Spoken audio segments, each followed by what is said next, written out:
Eu quero começar, presidente. Eu queria fazer só uma ponderação que você falasse um pouco mais alto, Tá bom, sabe? Porque a idade vai diminuindo a audição eu aqui. vou falar mais alto. Tá bom. Presidente, quando o senhor foi presidente do Brasil, que papel o Brasil passou a ocupar no cenário mundial? Olha, eu tinha alguns compromissos com o Brasil e com a minha história. E antes de dizer esse compromisso, eu queria primeiro agradecer a entrevista, dizer que é uma oportunidade extraordinária que você está me dando de poder colocar a verdade nua e crua, sempre desafiando qualquer empresário, qualquer juiz, qualquer promotor a provar qualquer deslize, sabe, da minha conduta ética e moral nesse país, da minha honestidade, e reafirmar que tem um inquérito mentiroso a meu respeito, uma acusação mentirosa e um julgamento mentiroso. E isso eu faço questão, eu tenho uns 20 anos de vida pela frente, de tentar provar a farsa e a montagem que fizeram para poder me colocar aqui. Presidente, nós vamos falar desses casos específicos, mas agora eu queria falar um pouco da sua presidência. Quando eu fui presidente da República, eu tinha um compromisso com a minha história, tinha um compromisso com o povo brasileiro. Ou seja, eu precisava provar que o Brasil tinha possibilidade de crescer, tinha possibilidade de melhorar a vida do povo. E você veja que eu fui muito comedido no meu discurso depois da vitória. Eu disse apenas o seguinte: se ao terminar o meu mandato, cada brasileiro ou brasileira estiver tomando café da manhã, almoçando ou jantando, eu já terei cumprido a tarefa da minha vida. Foi com base nisso que eu fui a Davos anunciar o programa Fome Zero, antes de anunciar em Porto Alegre, no encontro social que houve em Porto Alegre. E eu queria provar que os economistas não davam conta de resolver os problemas do Brasil com as discussões teóricas que eles faziam. No Brasil, você sempre discutia, é preciso crescer para distribuir ou distribuir para crescer. E nós chegamos à conclusão que era preciso fazer os dois concomitantemente. Era preciso crescer distribuindo e distribuir crescendo. Não dava para fazer as pessoas esperarem, como o meu amigo Delfim Neto dizia: primeiro o bolo vai crescer, quando o bolo crescer vamos distribuir. O bolo crescia, alguém comia e o povo ficava esperando, meu caro. E nós então resolvemos fazer isso. Eu também tinha como objetivo mudar a geopolítica internacional, fazer com que o Brasil passasse a ser protagonista da política internacional. Eu já contei com a ajuda de muita gente, eu tive a ajuda de muitos presidentes. Eu me sinto honrado de ter tanta gente que contribuiu comigo. Todos os presidentes do mundo contribuíram comigo, me tratavam bem, me respeitavam bem, a ponto do presidente do FMI, sabe, chorar 2 vezes comigo, discutindo a solução dos problemas brasileiros. E eu, quando deixei a presidência, eu tenho muito orgulho, porque o Brasil virou protagonista. Eu fui o único presidente do Brasil a participar de todas as reuniões do G8, menos a feita em São Francisco, convidada pelo Bush, que foi a segunda. E eu fui um dos artífices da criação do G20 para discutir a crise de 2008. Então, o Brasil virou protagonista, o Brasil passou a ser respeitado, o Brasil passou a ser levado em conta, os brasileiros que viajavam tinham orgulho de viajar com o passaporte brasileiro, e o Brasil estava propenso a se transformar na 5ª economia do mundo. Presidente, então como é que o senhor descreveria a forma como o Brasil e o senhor foram tratados de um momento em que o senhor deixou a presidência com popularidade alta, o Brasil parecia um poder, modelo emergente, de poder emergente? Vamos levar em conta uma coisa que eu digo para tentar fazer as pessoas entenderem o que aconteceu em 2014 com a Dilma, que é um pouco parecido do que aconteceu em 2009 com o Fernando Henrique Cardoso, com uma diferença. O Fernando Henrique Cardoso tinha o Temer na presidência da Câmara, tentando ajudar a aprovar as reformas, e a Dilma ganhou de presente o Eduardo Cunha, que trabalhava para não aprovar nada, para tentar fazer as chamadas, como é que fala?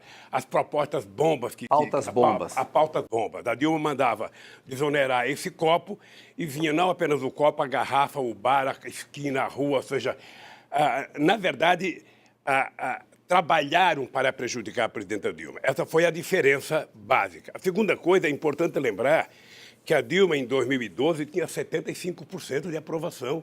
Era a maior aprovação de um presidente naquela época, até mais do que eu, no final do seu primeiro mandato. Ora, então a Dilma, ela estava bem. Quando é que as coisas se desarranjaram? Eu acho que houve um descuido no trato da política externa, porque eu tratava com muito carinho. Eu sempre achava que política você não faz por e-mail, política você não faz por fax, política você não faz por Instagram, você não faz por Zap. Política é olho no olho. A Dilma subestimou, desprezou a política externa. Houve uma mudança. Obviamente que você não encontra um Celso Amorim em cada esquina do planeta Terra. O Celso Amorim, eu tinha ele, quando ele estava na ativa, como o mais importante ministro das Relações Exteriores do mundo. Eu sei o quanto o Celso era levado em conta.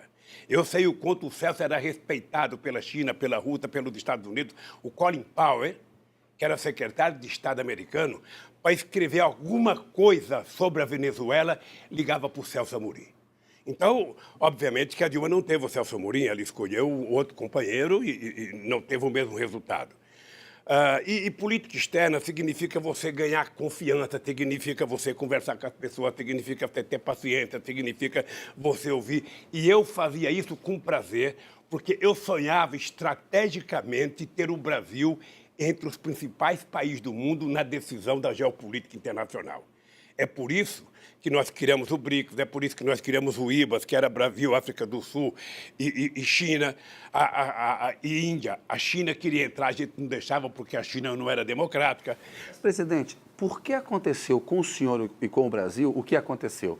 Olha, quando houve o impeachment da Dilma, o impeachment, eu diria, com base numa mentira deslavada, com base numa farsa montada, eu tinha certeza que o processo contra Dilma era o início de um processo que teria que terminar em mim.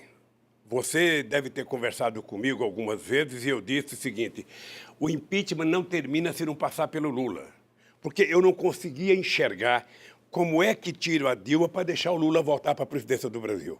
E por que tinha que tirar o Lula? Olha, porque eu penso que no Brasil nós temos um problema, eu diria, psicológico coletivo na elite brasileira, que é não suportar a ascensão das camadas mais pobres do Brasil.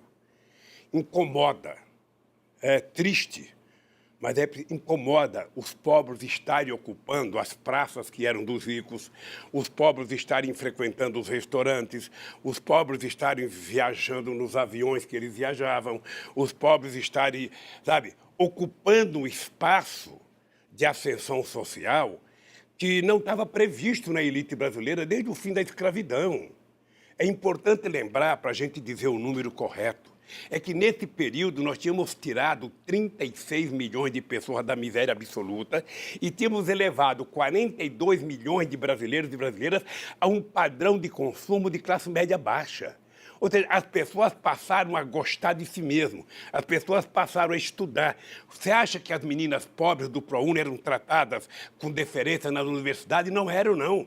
Outras meninas, ao invés de ficarem orgulhosas de ter uma pobre na sua sala, às vezes tinham raiva. Você acha que as pessoas gostavam da gente financiar o FIES? Não, só quem recebia gostava. Você acha que as pessoas gostavam de eu ser um cara que só tem o 4º ano primário e ser o presidente que mais fez universidade na história desse país, que mais cuidou do ensino fundamental, que mais cuidou do ensino técnico nesse país? Você acha que eles admitiram isso com facilidade? Ora, então, eu penso que esse preconceito e essa coisa de não deixar o PT voltar para não permitir mais a continuidade da ascensão social, eles sabiam que comigo a coisa iria acontecer. Eu voltaria muito mais calejado, muito mais preparado, porque uma coisa que você deve se informar, até para me ajudar, é o seguinte: por que os empresários, até julho de 2014, faziam procissão, faziam fila no Instituto para pedir para eu ser candidato a presidente da República. Por quê? Olha, porque eles sabiam o que tinha acontecido no meu período de governo. Eles sabiam o quanto eles tinham ganho. Eles sabiam o quanto foi bom para a economia brasileira, o quanto foi bom para a indústria naval, o quanto foi bom para a Petrobras, o quanto foi bom para a indústria de etanol, o quanto foi bom para o pequeno e médio investidor. Eles sabiam disso. Aí depois que eu disse que não queria ser candidato, porque era um direito da Dilma ser candidato, essa gente bandeou, e não para o PT, essa gente bandeou para os tucanos. Foi um grande erro do senhor não ter sido candidato em 2014. Pode ter sido um erro meu, mas foi um erro em respeito ao direito da Dilma. Tá? Tinha muita gente que queria que eu fosse candidato, e eu dizia o seguinte: ela é a presidenta, ela tem o direito de querer ser candidata, a única chance de eu ser é se ela tivesse me procurado e falado do presidente Lula, eu acho que você deveria votar. Fora disso, não tinha hipótese. A presidente Dilma disse que o senhor deveria ter pedido ela para ser candidato. Veja, é uma interpretação dela, porque seria muito difícil eu chegar na Dilma, no Palácio do Planalto, na mesa da presidente, e falar: presidenta, saia que é minha vez agora. Você acha que eu ia fazer isso? Jamais.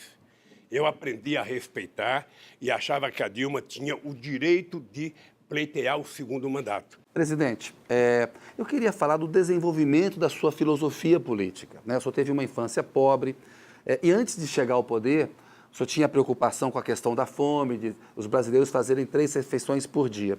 Olha, aí é importante lembrar o seguinte: eu não gostava de política até 1978.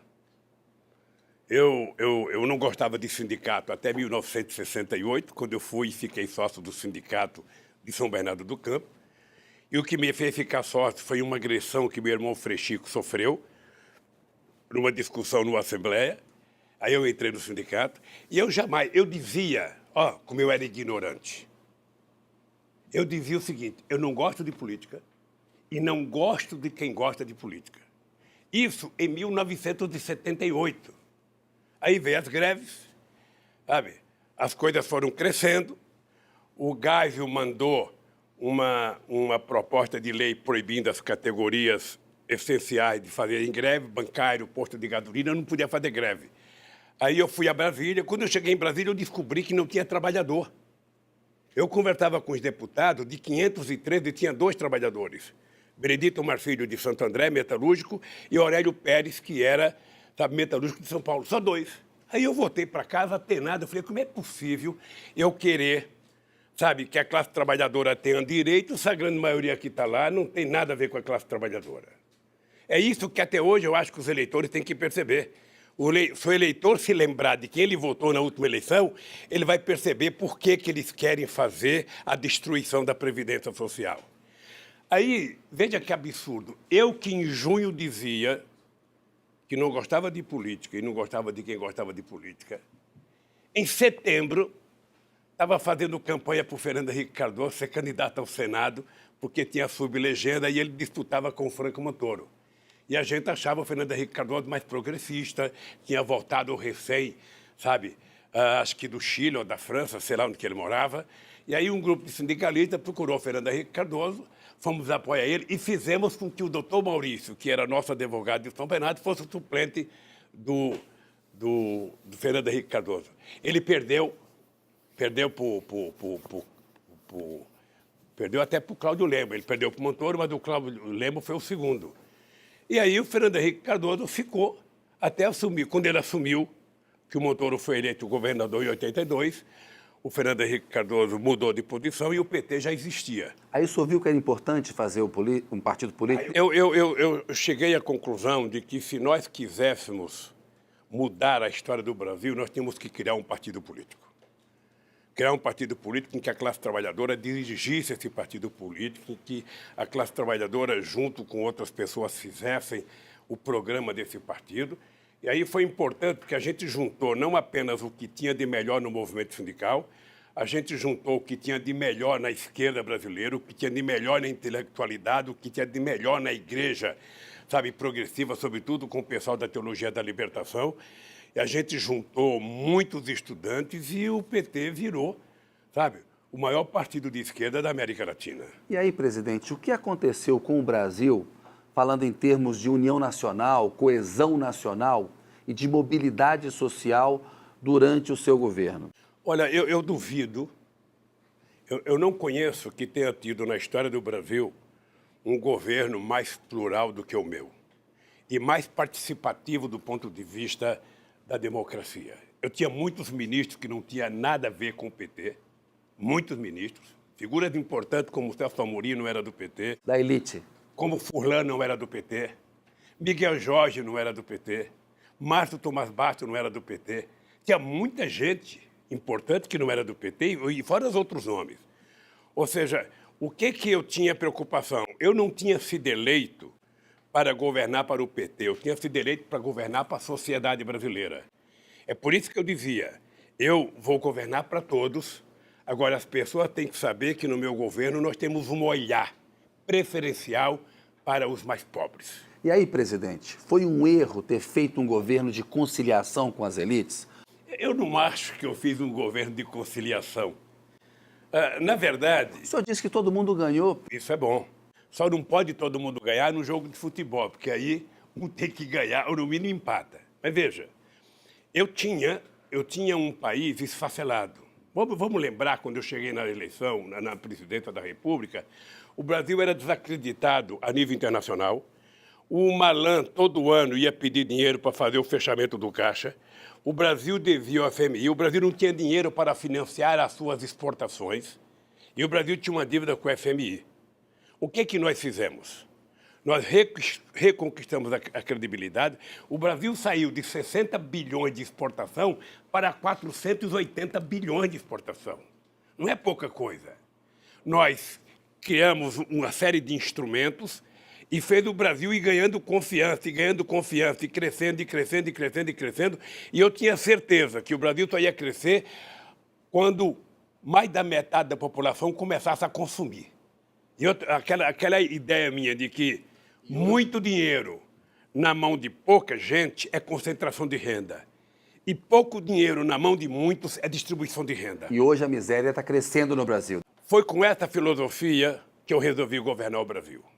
Ou seja, se cada pobre comer 2 pãezinhos, tomar 2 cafezinhos, sabe? Se cada comprar um sapato, uma camisa, uma calça, um tijolo a mais, a economia começa a funcionar. Eu não esqueço nunca quando eu tomei a decisão de fazer o puxadinho, financiar puxadinho. O cara construiu um banheirinho a mais, o cara construiu uma garagem a mais, o cara construiu um quarto a mais, que na filosofia de quem é ministro da Fazenda é impensável pensar política assim. Porque essa política não ensina em Harvard. Essa política não ensina na Unicamp. Essa política não ensina na USP.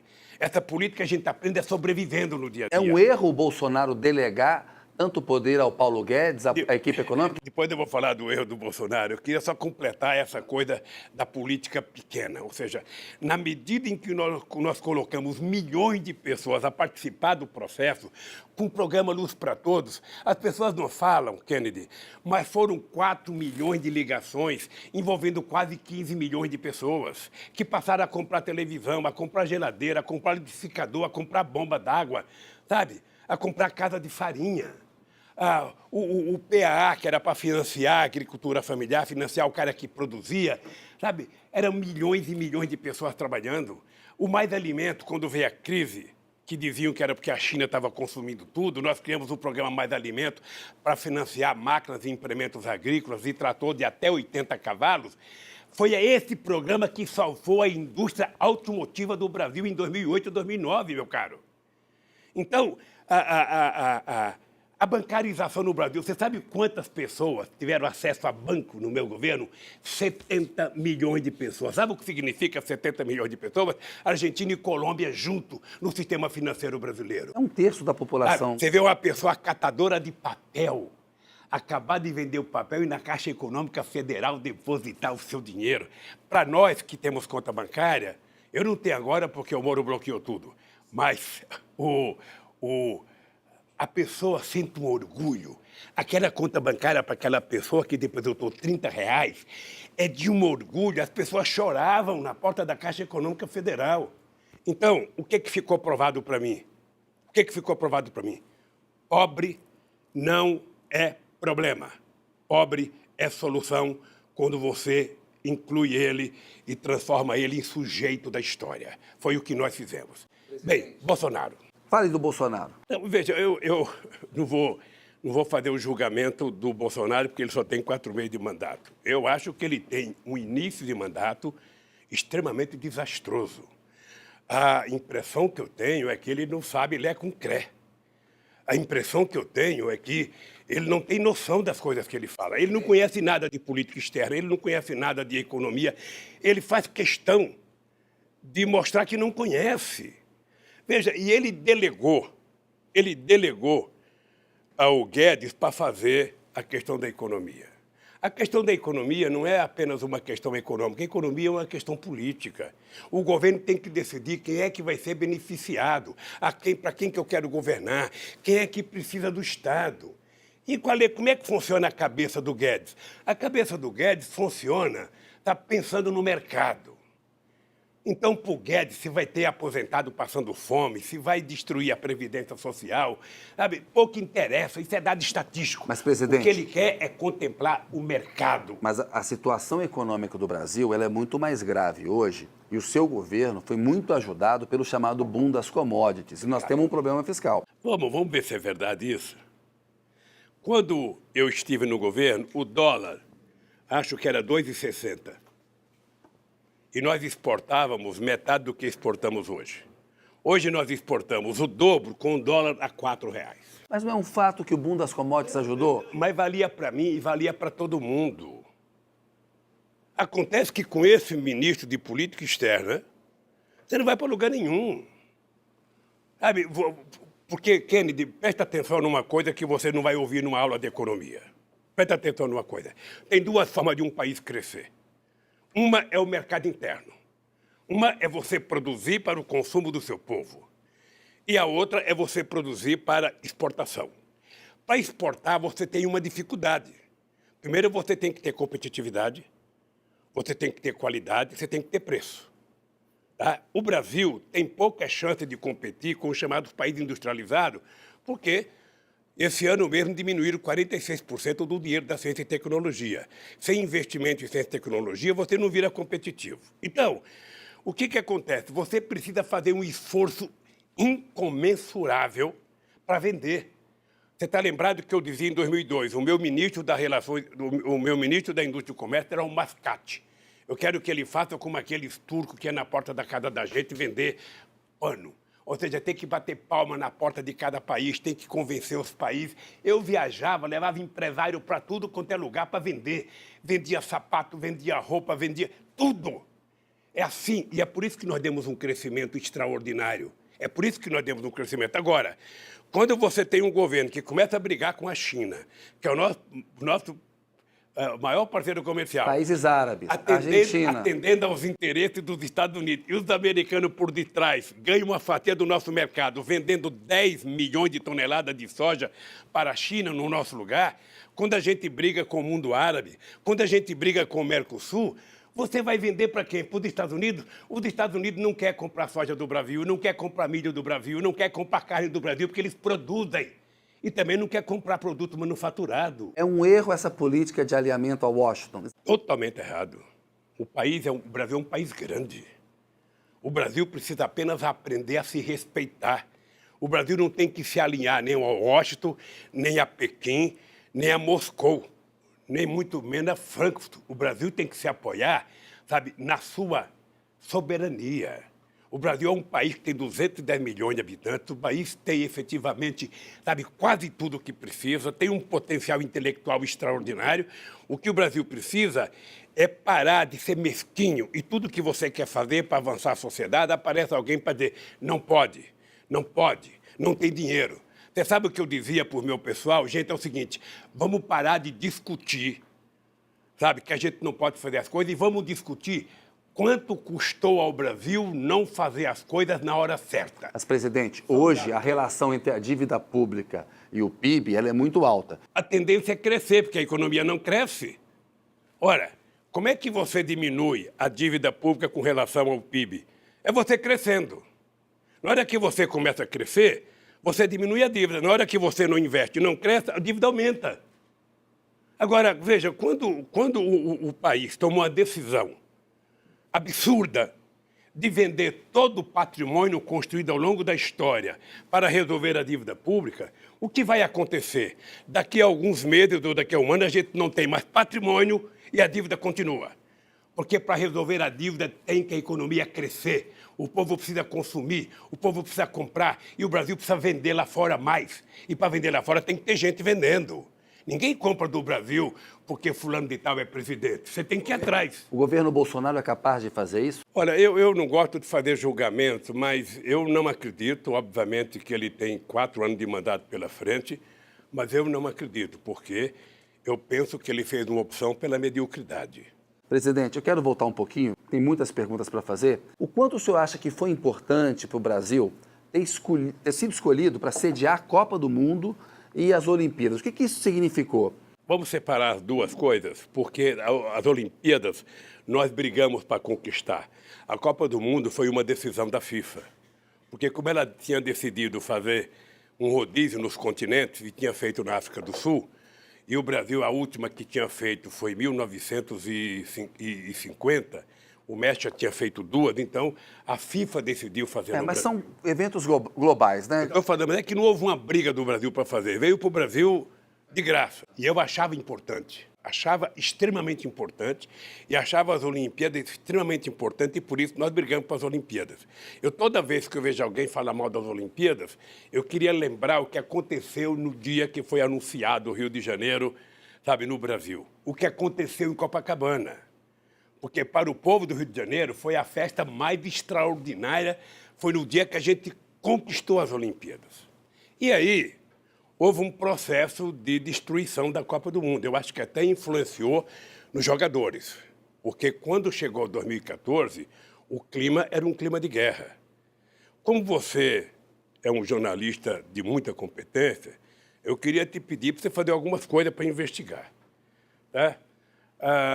Houve um processo de tentativa de destruição quando se levantou 2 teses, que o dinheiro, sabe, do país estava sendo gasto na Copa do Mundo, que tinha muita corrupção e que os estádios no Brasil custavam o triplo do que custava em qualquer lugar do mundo, ou seja, criou-se uma unanimidade de desconfiança. Eu estou te dizendo isso porque o Itaú era patrocinador. Eu chamei o Roberto Setúbal e os diretores dele para conversar como é que eles estavam tratando a Copa do Mundo sem fazer a publicidade para convencer a sociedade a aceitar a Copa do Mundo. Chamei a Ambev para conversar, sabe? Estão destruindo a Copa do Mundo e vocês são patrocinador, vocês não fazem nada. Chamei o João Roberto Marinho para conversar sobre a Copa do Mundo. Você é a emissora que vai transmitir. O que vocês estão fazendo? Conversei com a Dilma, de que era preciso recuperar a Copa do Mundo, porque era só corrupção, só corrupção. Inventou-se a ideia do padrão FIFA, e tudo era padrão FIFA, padrão FIFA. Chamei uma pessoa que você deve conhecer, chamada Valmir Campelo. Era ministro do Tribunal de Contas da União. Ele foi designado pelo Tribunal de Contas para acompanhar todos os estádios da Copa do Mundo. E eu falei, Valmir, eu gostaria de saber o seguinte, tem corrupção em algum estádio? Tem um relatório final do Tribunal de Contas da União. Ele dizia, não tem. Não peguei corrupção em nenhum estádio. Teve um probleminha no Rio de Janeiro, que numa reunião com as empresas e com o governador foi resolvido. Isso é um dado do Tribunal de Contas da União. Presidente Lula, foram oportunidades perdidas? Eu acho que foi. Eu acho que foi. Sabe, você tem um evento como a Copa do Mundo, em que você poderia vender as coisas boas que esse país tinha, e você passou a vender desgraça nesse país, aquela cena da vaia da Dilma na abertura da Copa do Mundo, eu, sinceramente, jamais imaginei que setores da classe média, porque não era trabalhador, ali não tinha trabalhador na entrada da Copa do Mundo, até porque não podia pagar. Muitos eram chamados de coxinhas. Não, e eu acho que teve muito ingresso dado por empresa, sabe? Você veja, eu não fui convidado para a Copa do Mundo. Você acredita que eu não fui convidado para a Copa do Mundo?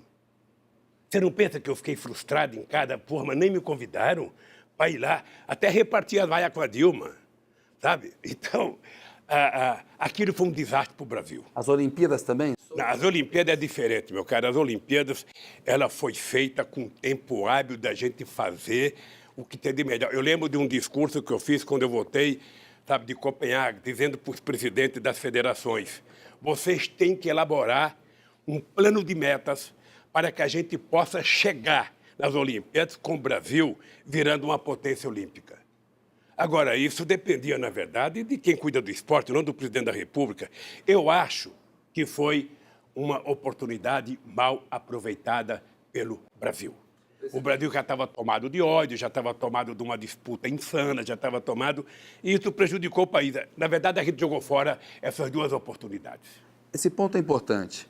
Por que aconteceram tantos protestos de rua no Brasil em 2013 e qual foi o real significado daquilo para a política brasileira? Você sabe que eu acho que até hoje nós não avaliamos corretamente o que aconteceu em 2013. Ninguém me convence de que aquilo foi porque a polícia de São Paulo bateu numa manifestação de 3 mil pessoas que estavam reivindicando 20% de diminuição no aumento do transporte e que a sociedade foi para a rua, sabe?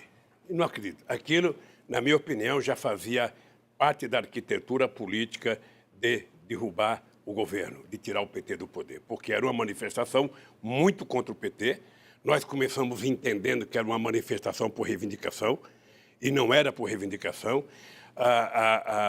Eu vi alguns vídeos na internet, sabe, que teve, naquela época, 8 milhões de visualizações, 15 milhões, ou seja, era uma coisa que só podia ser, como é que fala, patrocinada por robô. O senhor não acha que eram protestos naturais? Não, não era natural. A Globo jamais cancelaria a grade dela para colocar manifestação. Ela não colocava isso nem no enterro do Roberto Marinho. A Globo cancelou sua novela para mostrar as manifestações. Você acha que isso é de graça? Porque era notícia. Mas notícia era a campanha das diretas, ela nunca suspendeu a novela para mostrar. Na verdade, aquilo era convocado pelo Jornal das 8, pelo Jornal das 7, por Ana Maria Braga, era convocado por todo mundo, era convocado na televisão. Ok, é o seguinte, eu não tenho... O senhor não está negando uma realidade? Não estou negando uma realidade. Eu não estou negando... A verdade é que, naquele tempo, a economia não estava mal. É importante lembrar que a economia cresceu, eu acho que 1,9% ou 2% naquele ano. É importante lembrar que a gente tinha pleno emprego, Kennedy. A gente não pode esquecer que, em 2014, a gente tinha 4,3% de desemprego no Brasil. Você sabe o que significa isso? Significa Finlândia, Noruega, Dinamarca, Suécia, sabe? Holanda. O Brasil nunca teve isso. Significa que tinha um crescimento da economia de forma extraordinária. Eram 20 milhões de empregos nesse país. Era gente voltando do Japão, era gente voltando de Portugal, era gente voltando de todas as partes do mundo para trabalhar aqui, meu filho. Essa coisa era em 2013. E por que o governo Dilma, então, fracassou? Eu vou tentar mostrar o que eu acho de erro político. Veja, a Dilma, ela utilizou uma política, talvez orientada pela equipe econômica, de desoneração. Eu fiz 47 bilhões de desoneração na crise de 2008. E, na época, eu fiquei muito nervoso, porque a indústria automobilística brasileira não tinha nenhuma razão de paralisar. Ela paralisou a pedido das matrizes, porque era preciso sustentar a quebra deles nos países de origem. Eu fiquei muito nervoso, muito. Inclusive, tive uma briga muito séria com alguns empresários da indústria automobilística. Pois bem, então eu desonerei 57 bilhões para tentar recuperar a economia. E no ano seguinte crescemos 7,5%, correto? Eu acho, não sei se a Dilma ou o Guido a Dilma, não sei, mas de qualquer forma o governo começou a fazer uma política de desoneração sem levar em conta, primeiro, o compartilhamento. Se eu vou desonerar para uma categoria econômica, eu tenho que conversar com os trabalhadores para saber o que eles vão ganhar. Segundo, eu tenho que desonerar por um prazo determinado. Eu não posso desonerar para sempre. Eu tenho que utilizar aquilo, sabe, como se fosse o chuveiro da minha casa. Eu abro para tirar o sabão e depois eu fecho. Eu vou controlando aquilo. E nós fizemos 540 bilhões de desoneração entre 2011 e 2014. Eu não sei se o número é exato. E acabou com o superávit fiscal. O problema é que quando você tem uma torneira enchendo a caixa, e você tem uma torneira, sabe, saindo, e a que está saindo sai mais do que entra, uma hora acaba. Quando a Dilma percebeu... Presidente, mas além do erro na economia, ela cometia erros com o Congresso. Não foi um desastre combinar esse desprezo pelo Congresso, esse erro político, o erro na economia? Eu vou falar. Foi ou não foi? Primeiro, foi um erro, presidente. Primeiro, deixa eu terminar só o erro econômico. Então, quando a Dilma descobriu isso, a Dilma fez uma medida provisória, mandou para o Senado para acabar com a desoneração. O que o Senado fez? Devolveu. Porque ela se relacionava mal com o Congresso. Eu comecei a entrevista mostrando a diferença entre o Temer na presidência da Câmara do Fernando Henrique Cardoso e o Eduardo Cunha na presidência da Câmara da Dilma. Tá? Eu gostava de fazer política. A Dilma certamente não tinha a paciência que eu tenho. Sabe? E talvez isso tenha sido... Eu senti isso quando começou o processo de impeachment, que eu fui conversar com deputados e senadores. Eu nunca vi tanta gente falar mal da Dilma, de uma pessoa como as pessoas falavam da Dilma. Sabe? Um negócio absurdo. E a Dilma estava recebendo como informações mentiras. As pessoas mentem para quem está no governo. E os deputados diziam para a Dilma, eu tenho tanto voto, nós temos tanto voto. Não tinha. Mas ela não ouvia as críticas, presidente. Eu conversei com o senhor tinha críticas à Dilma. Ela ouvia. Agora, não basta ouvir, é preciso você ouvir e mudar de comportamento. A Dilma é uma pessoa que eu tenho um apreço excepcional. Ela é de convicção muito forte. Ela, às vezes, acha, sabe, que o medo é que vai fazer as pessoas obedecerem. Uma vez eu falei para a Dilma, você tem que aprender a diferença entre um líder, sabe, e alguém que governa por medo. Ou seja, o cara que tem medo, ele não faz as coisas. O cara faz as coisas se ele tiver prazer. A arte de governar, eu nunca disse na minha vida. Você sabe com quem você está falando? Nunca falei. Não faz parte da minha vida. Eu, de vez em quando, brigava com meus ministros, porque eles iam ler o documento, eles falavam assim, o presidente Lula determinou. Falava, peraí, eu não determinei nada, eu pedi. Que negócio de determinar para mostrar autoridade? Autoridade a gente conquista. E o carinho vale muito mais do que uma bronca. Sabe? E graças a Deus eu aprendi a fazer isso muito bem. A Dilma não tinha a mesma paciência que eu. Acho que nem sempre... Eu era contra, por exemplo, a Dilma levar o Padilha para o Ministério da Fazenda, para a área da Saúde. Eu era favorável que o Padilha ficasse na organização política, que não tinha ninguém melhor do que ela ali. O senhor indicou o Trabuco do Bradesco e a Dilma e o Mercadante optaram pelo Levi. Não, eu não indiquei, porque não passa mal a ideia que eu fui conversar com a Dilma. O senhor indicou. Depois da segunda eleição... O senhor sugeriu. Deixa eu dizer uma coisa para você. O senhor sugeriu ou não sugeriu? Deixa eu dizer, posso dizer? Por favor. Então, deixa eu dizer uma coisa para você. Quando a Dilma ganhou o segundo mandato, eu fiquei muito assustado, porque eu estava no dia da apuração no Palácio do Alvorada, assistindo a apuração. E quando terminou a apuração, que deu a vitória da Dilma, eu senti no olhar da Dilma, no semblante da Dilma, e eu não sei se eu posso falar isso aqui, mas é o que eu sinto. Eu senti que a Dilma não estava satisfeita por ter ganho. Eu lembro que ela estava olhando para fora, olhando para o infinito. Eu encostei, ela falou assim para mim, presidente, eu nunca mais participo de um debate. E é engraçado, porque intelectualmente a Dilma conhecia o Brasil na palma da mão. Conhecia o Brasil na palma da mão. Portanto, a Dilma não tinha que ter medo, ela não tinha que ler nada. Ela praticamente escrevia um livro cada debate. Mas ela não era uma boa política, então, presidente? Eu fui convidado para ir ao Palácio do Torto, aí a Chácara do Torto, conversar com ela sobre o governo. E eu fui dizer para ela o que eu estava pensando que ela deveria fazer. Eu fui dizer para ela que ela deveria renovar o governo antes do final do ano, não deveria esperar. Eu fui dizer para ela que seria importante que ela colocasse pessoas que conversassem melhor com o Congresso Nacional. Sabe? Não posso ficar citando nomes, mas um nome que eu sugeri para ela era que o Jacques Wagner fosse para a Casa Civil, porque o Jacques Wagner é todo cheio de jogo de cintura. Trabuco na Fazenda. Eu fui conversar com ela porque o Trabuco tinha sido o cara que mais defendia o governo dela. Tem vários discursos do Trabuco defendendo ela. Ela disse que ia conversar com o Trabuco, que ela ia não sei para onde, na volta ia passar e ia conversar com o Trabuco.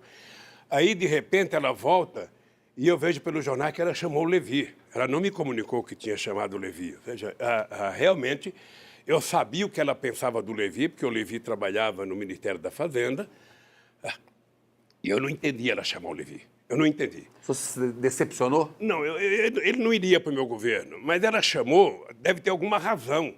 Porque no regime presidencialista, as pessoas... Sabe, espero que esteja certo.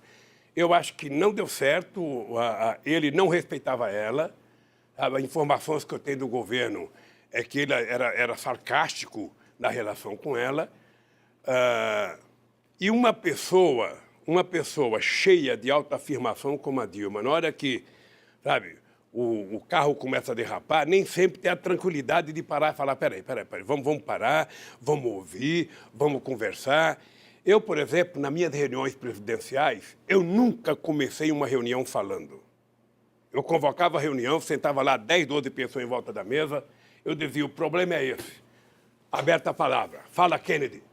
E falava todo mundo, quando todo mundo falava, aí eu falava. Sabe, se você é o presidente e você começa falando, você não deixa mais ninguém falar, acabou. Ninguém vai falar para contrariar o presidente da República. Então, tem estilos diferenciados.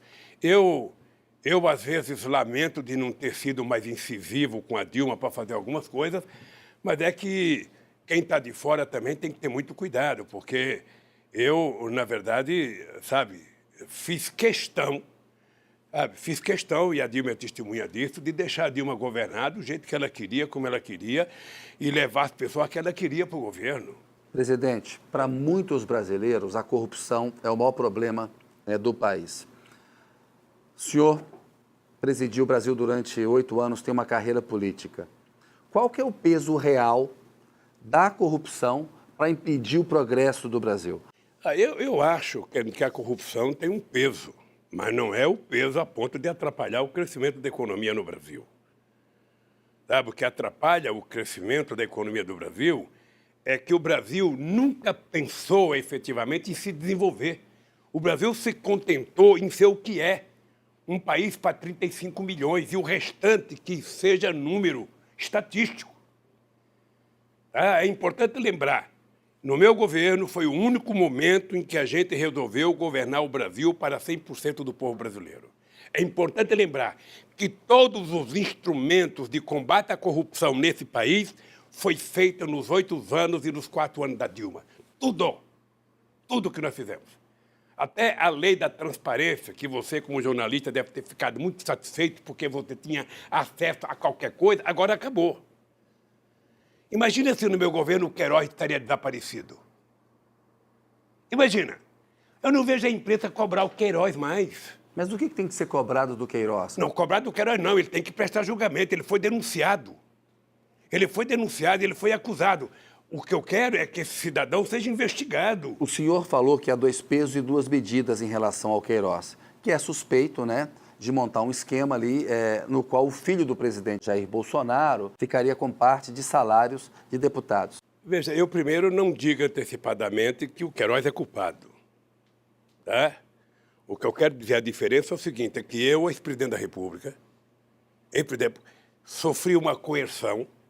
A Polícia Federal foi na minha casa, entrou na minha casa, levantou o meu colchão, abriu minha televisão, abriu o fogão para investigar a minha casa, tá? Sem nenhum critério. Eu nunca tinha sido convidado para prestar um depoimento.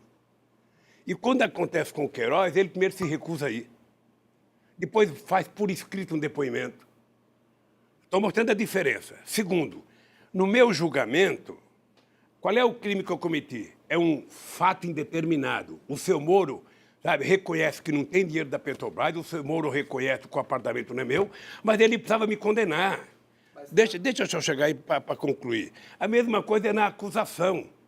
O Dallagnol, o Dallagnol, eu falo Dallagnol, não é Dallagnol.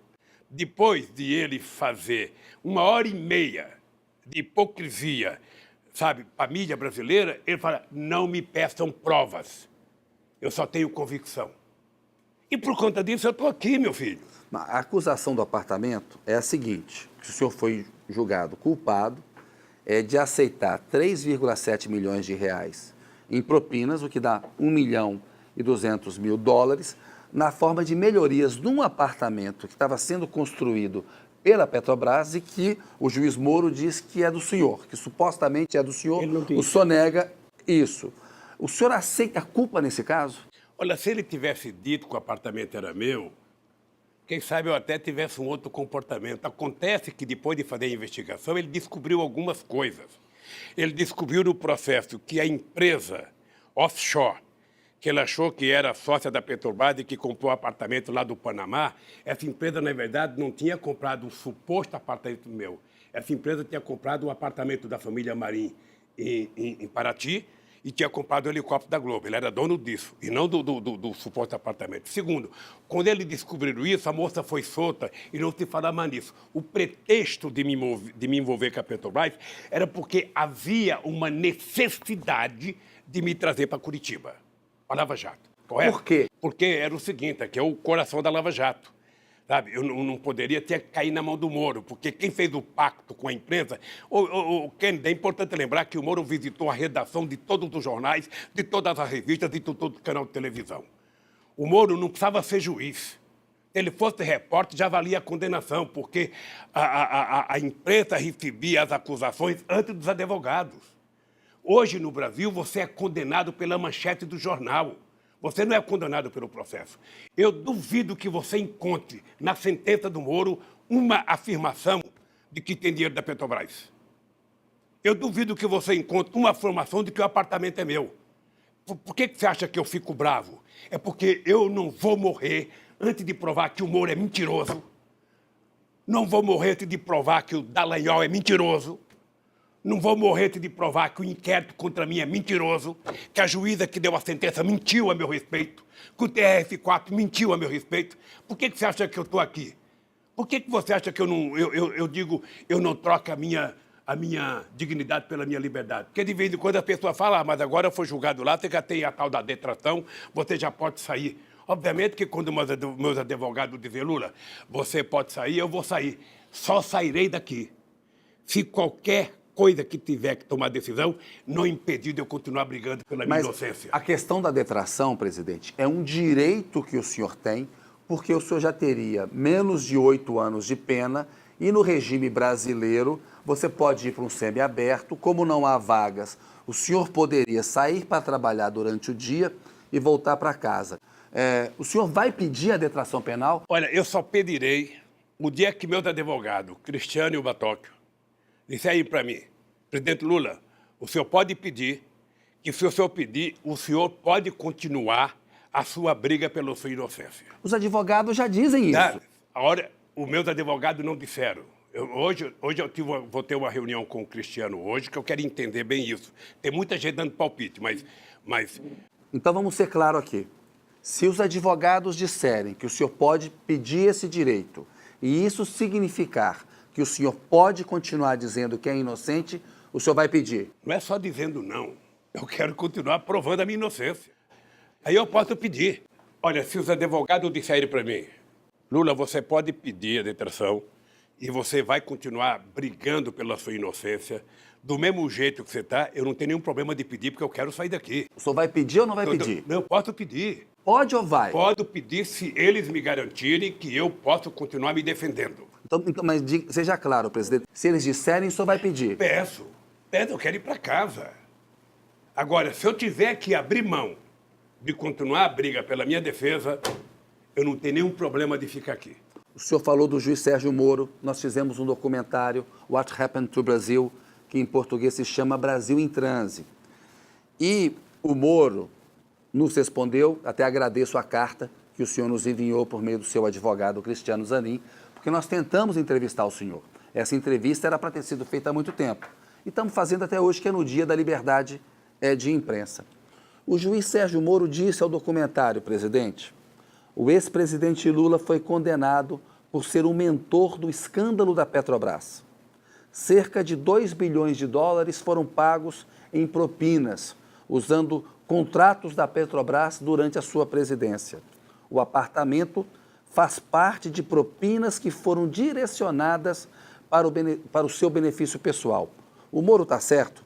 Você sabe qual é a desgraça da mentira? É que quem conta a primeira é obrigado a continuar mentindo a vida inteira para poder sustentar a mentira. Eu vou dizer para você, o Moro mente com relação ao meu processo. O Dallagnol mente. Porque se eles tivessem alguma prova contra mim, eles mostravam. Como é que o Moro me condena por um crime indeterminado? Como é que o Dallagnol pede a minha condenação por convicção? A pessoa tem que ter prova. A pessoa tem que ter prova. Aliás, a Justiça de São Paulo, essa semana, deu ganho de causa para a dona Marisa no apartamento do Guarujá.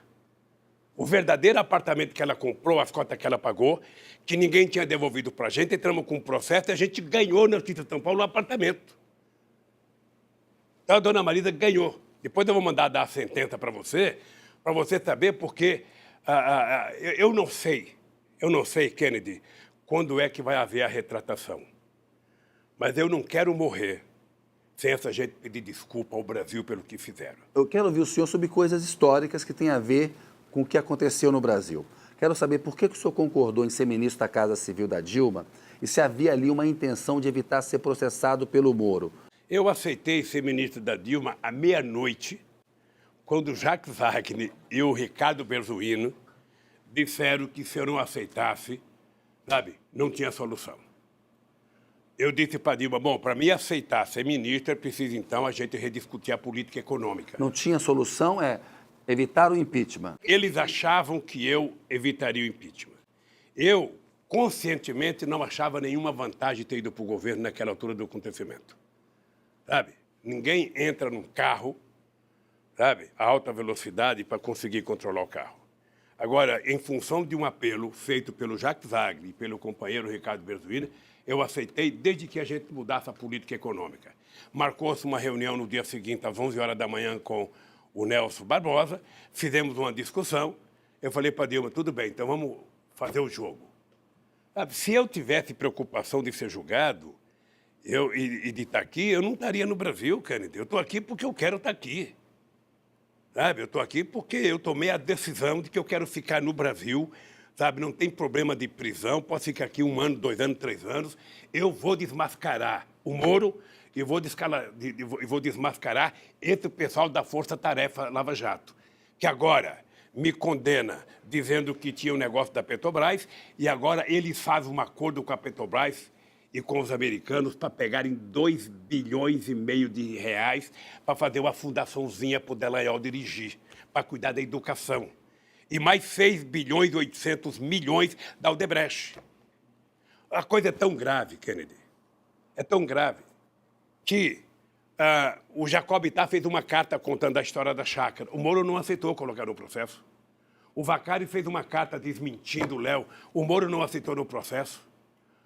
Tem um brasileiro da Odebrecht, Tacla Duran, na Espanha, sabe? Que o Moro não aceita, com o argumento de que ele é bandido, eu não converso com bandido. Ora, você conversa com um cara que vai te denunciar. Então, meu caro, eu tenho que aproveitar o que eu sou, a idade que eu tenho, o que eu represento para esse país, para desmascarar essa farsa. Porque a Lava Jato, ela poderia ter cumprido uma tarefa importante de prender ladrão. Poderia. Sabe? Você não pensa que eu não fico feliz quando o empresário que roubou vai preso. Agora, quando você prende o empresário que roubou, você não prejudica o trabalhador, não precisava quebrar a empresa. Porque, na minha opinião, essa força-tarefa da Lava Jato e o Moro estão a serviço do Departamento de Justiça dos Estados Unidos. Tem vídeo que você já deve ter tido acesso, de procuradores americanos festejando a minha prisão. Mas isso parece uma teoria conspiratória. Eu queria que o senhor falasse mais disso, porque é até relacionado à questão do petróleo, e depois nós vamos falar da Venezuela também, porque o senhor relaciona isso à questão do pré-sal. Presidente, olha só, o Moro condenou o senhor, depois 3 juízes do TRF4, depois 4 do STJ. Como é que isso pode ser uma conspiração? Você assistiu às votações? Sim. Se você assistiu à votação, você vai perceber em que nenhuma das votações foi discutido o mérito do processo. Em nenhuma das votações. Eu acho que as votações, a última que foi no STF... Os juízes dizem que tem um conjunto de provas, de evidências. A única coisa que eu estou desafiando a prova, alguém tem que mostrar. Esse apartamento, esse maldito apartamento, se ele é meu, ele tem que ter um documento, ele tem que ter um contrato, ele tem que ter um pagamento, sabe? Alguma coisa tem que ser mostrada, não é possível, Sabe, que alguém possa dizer que um apartamento é meu, se eu não comprei, não morei, não paguei, não tem escritura. Que negócio é meu? Eu até no meu depoimento para o Moro, você está lembrado que eu perguntei para o Moro, escuta aqui, doutor Moro, o senhor já foi numa loja comprar sapato com a sua esposa? Você já viu que ela manda descer um monte de caixa e bota no pé, experimenta e não gosta, bota no pé? O senhor acha que na hora que ela vai embora sem comprar nenhum, o dono da loja pode exigir que ela pague os 10 que ela mandou descer? Você já viu alguém ser dono de um apartamento porque você foi ver e não comprou? Ora então, ô Kennedy, eu não tô brincando nessa história. Veja, eu não estou nessa por coragem, eu estou nessa porque eu fui criado e educado por uma mãe analfabeta. Eu, a vida inteira, tive vontade de chupar um chiclete de bola, aquele tempo chamava ping-pong. Eu nunca pude. Eu trabalhava com meu tio no bar, eu poderia roubar. Eu nunca roubei porque eu aprendi com a minha mãe. Acha que um cara que virou presidente da República, que tinha o status que eu tinha a nível mundial, que tinha o carinho que eu tinha a nível mundial, iria sujar a minha biografia por um maldito apartamento? Sabe? Acha que eu ia fazer isso? Jogar fora um patrimônio construído? Ora, se essa gente tivesse prova, essa gente me desmascarava. O meu julgamento no TRF4 foi uma farsa montada, sabe, articulada. 4 juízes se sentam numa sala e falam, sentença essa e vou mudar. Agora mesmo no STJ. Até a multa é a mesma. É o seguinte, meu caro, quando o comandante do Exército, antes das eleições, vai dizer que o Lula não pode ser liberado, quando a Rede Globo de televisão faz mais de 100 horas de Jornal Nacional contra o Lula, e todo mundo sabe a pressão que é feita a cada próximo de julgamento, todo mundo com medo. Sabe, então, meu caro, é o seguinte, eu vou brigar pela minha justiça e quero a minha absolvição. A única coisa que me interessa não é ficar em casa. A única coisa que me interessa é a minha inocência. E eu vou brigar por ela até os últimos dias da minha vida. Como que o senhor reagiu quando o senhor soube, teve ciência daquele vazamento, daquele grampo, daquela conversa entre o senhor e a então presidente Dilma? Foi muito engraçado, porque eu acho que quando houve aquele vazamento, ali ficou claro que algo de anormal estava acontecendo no país. E naquele momento, a Lava Jato tinha aprisionado, sabe, o Congresso Nacional, a Câmara, o Senado e as Cortes Superiores. Estava todo mundo com medo. Tá? Porque não é possível que não haja um paradeiro. O Dallagnol, ele ameaçou fazer greve de fome contra a Câmara, ele ameaçou fazer greve de fome contra o Senado, ele ameaçou o procurador da época, o Janot. Mas a sua reação ao grampo? A minha reação ao grampo foi que o Brasil estava fora de controle. O Brasil não tinha mais autoridade. Tá? Porque um juiz de primeira instância fazer todos os desatinos que o Collor fez e a sustentação que ele tinha... Que o Collor fez, não? Que o Moro fez. Tá? O que ele fez, ele só podia fazer porque ele tinha conquistado uma coisa anterior, que era a unanimidade da imprensa. A unanimidade, ou seja, não importa que seja verdade, você fala e nós aqui transformamos em verdade. A imprensa é manipulada pelo Moro, na sua opinião? Não, ela foi acordada. O Moro fornecia à imprensa as informações em primeira mão, do jeito que ele entendia. A imprensa transformava a mentira do Moro em verdade, sabe? E aí o cara já estava condenado. Por isso, por que você acha que eu resolvi resistir?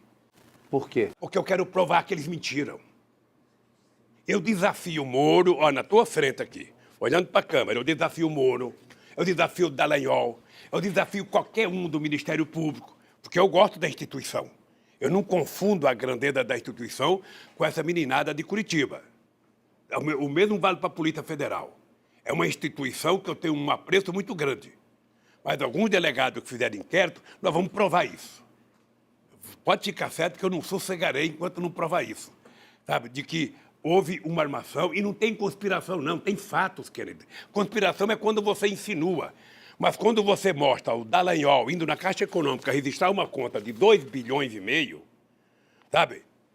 Não é mais conspiração, é um dado concreto. Ele é que tem que se explicar. Ele é que tem que se explicar. É uma forma de corrupção? Eu acho. Se ele disse que eu montei uma quadrilha, a quadrilha é essa. Porque na tal da minha quadrilha ele não encontrou dinheiro. Na dele encontrou 2,5 bilhões, mais 6 bilhões e 800 milhões do acordo da Odebrecht. Sabe? Mais o Léo da UAS, que pagou 6 milhões, você conhece a história, pagou 6 milhões a diretor seu para confirmar a mentira dele. E nós ficamos sabendo porque um diretor que não recebeu entrou na Justiça do Trabalho para receber a parte dele. Ora, então, meu caro, então, Kennedy, O senhor acha se eu não que- aproveitar o que eu sou nesse país para tentar colocar a casa em ordem, porque esse país só vai melhorar quando a casa estiver em ordem, quando as pessoas estiverem se respeitando, quando as instituições estiverem funcionando. E aí, presidente, por que o senhor tentou concorrer à presidência em 2018? E qual foi o tamanho do golpe que o senhor sentiu quando o senhor foi impedido de concorrer? Eu tinha segurança de todos os advogados que cuidam da questão eleitoral, de que era humanamente impossível, pela legislação em vigor, eu ser proibido de ser candidato. O máximo que poderia acontecer era eu ser candidato sob júdice. Muitos ministros da Suprema Corte disseram, off the records, que o senhor não seria candidato, por causa da lei da ficha limpa que o senhor assinou. Todos advogados, todos, sem distinção, diziam que eu seria candidato. E para mim ser impugnado só depois das eleições. E eu tinha certeza que eu ia ganhar as eleições. Era humanamente impossível não ganhar as eleições. Obviamente que eu fiquei surpreso com o voto, sabe, do Barroso. Aquela invenção de última hora dele, até contra o Fachin, que naquela hora quis mostrar que estava democrático ali. Então, ali, quando eu tive que fazer a carta indicando o Haddad como candidato, eu percebi, sabe, que eu tinha perdido aquele assalto na luta de boxe. Para a história, é verdade que o senhor resistiu a assinar aquela carta, passou um tempão não querendo assinar? Não, a carta eu fiz sozinho aqui na prisão. Eu até fiquei fazendo uma brincadeira, dizendo que aquilo era como se eu tivesse, sabe, fosse uma mulher dando à luz e não tivesse ninguém para me ajudar a fazer o parto, sabe, porque eu tinha que assinar aquela carta. Foi uma carta, de um lado, eu tinha certeza que o Haddad faria uma bela campanha, tenho muita confiança no Haddad, acho o Haddad um quadro extraordinário para o Brasil, mas eu achei que eu estava saindo do jogo, porque eu trabalhava com a ideia que a campanha era uma grande oportunidade, sabe, de eu poder me defender e de poder mostrar quem era Moro, quem era Dallagnol. Eu tinha necessidade de mostrar. Falando de Moro e Dallagnol, presidente, é importante que o senhor responda a essas questões. Tem 8 acusações contra o senhor. Incluem lavagem de dinheiro, tráfico de influência. O senhor nega essas acusações, diz que não tem enriquecimento pessoal. Agora, não é um fato que a Lava Jato mostrou uma corrupção endêmica entre a política e entre os empresários e que o senhor não fez o suficiente para combater isso? Kennedy, eu acho que várias operações que a Polícia Federal fez já no meu período de governo, era tudo incentivada pelo meu governo, pelo Márcio Tomás Bastos e depois pelo Tarso Genro. A ordem era apurar contra quem quisesse. Você está lembrado, você estava na Índia comigo. Você estava na Índia, você era jornalista, eu não sei se naquela época da Folha de São Paulo. Folha de São Paulo. Quando eu recebi uma informação que iam na casa do meu irmão Vavá. Tá? E eu fiz questão de dizer, deixem ir. Eu quero que vá. E foram na casa do Vavá porque eu tinha consciência de que meu irmão era um coitado de um trabalhador que jamais teria cometido um delito qualquer. E foram na casa do Vavá. Invadiram a casa do Vavá. Eu depois fiquei pensando em até, sabe, chamar o diretor da Polícia Federal e punir alguns da gente. Eu falei, não, vamos deixar, eu não vou aproveitar do meu cargo, não. O que é importante é a inocência do meu irmão. E você está lembrado que eu era favorável a apurar. Foi no nosso governo que nós fizemos a lei da transparência, para apurar qualquer coisa. Lei da delação premiada. Fizemos tudo. Nós não queremos que esse país continue tendo corrupção. O que aconteceu de grave é que a Lava Jato foi transformada num partido político.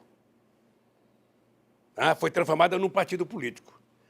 o comportamento do Moro era de um cara... É só pegar a quantidade de vezes que, nesse processo todo, as pessoas trabalharam apoiando o Aécio contra Dilma, apoiando o Bolsonaro contra Dilma. Então, como eu não quero ficar no disse, eu vou brigar. Eu quero o seguinte, eu só quero que eles mostrem uma prova. A hora que eles mostrarem uma prova, sabe? Uma prova, não precisa ser duas, uma só. Sabe, que eu cometi um crime, eu me calo. Tem uma discussão criminal e tem uma discussão ética. Na entrevista que o senhor deu à Folha de São Paulo e ao El País, na questão do sítio, o senhor diz que não cometeu crime, mas cometeu um erro de ter frequentado o sítio que alguém pediu que a OAS e a Odebrecht reformassem. Aí o senhor falou, poderia até ser uma discussão ética, né, sobre troca de favores. O senhor admite um erro ético e quem pediu para reformar o sítio? Kennedy, eu disse esse negócio da ética porque primeiro a imprensa começou a dizer que eu tinha uma chácara. Eu dizia que não era minha. A imprensa dizia que eu tinha uma chácara. Aí, quando se apresentou o dono da chácara, se apresentou o chefe administrativo, se apresentou o Fernando Bittar, se apresentou o Jacob Bittar, aí começaram a dizer, bom, a chácara não é dele, mas ele utiliza. Então, eu comecei a ser condenado por ele utilizou. Eu disse, e é a mais pura verdade que eu direi na frente da minha bisneta, de que eu tive conhecimento daquela chácara dia 15 de janeiro, quando eu saí do Guarujá. Foi até motivo de uma briga minha com a Marisa, porque ela queria subir, eu não queria subir. Então, eu fiquei sabendo que o Jacob Bittar tinha pedido para o Fernando comprar aquela chácara, que era para ter um lugar para mim descansar quando quisesse ir, colocar algumas tralhas, sabe, que eu quisesse colocar. Não foi um erro, presidente, ter aceito esses favores da OAS e da Odebrecht? Aí é outra história. Mas não é um erro Aí ético? é outra, então, pode ter sido um erro. Aí uma outra história que vem a saber depois da reforma. Tá? É um outro erro. Tá? De qualquer forma, como não era minha, e eu podia ter comprado. Sabe, era uma chácara que custou na época R$500 mil, eu poderia ter comprado. Eu poderia ter comprado 2 ou 3 apartamentos daqueles.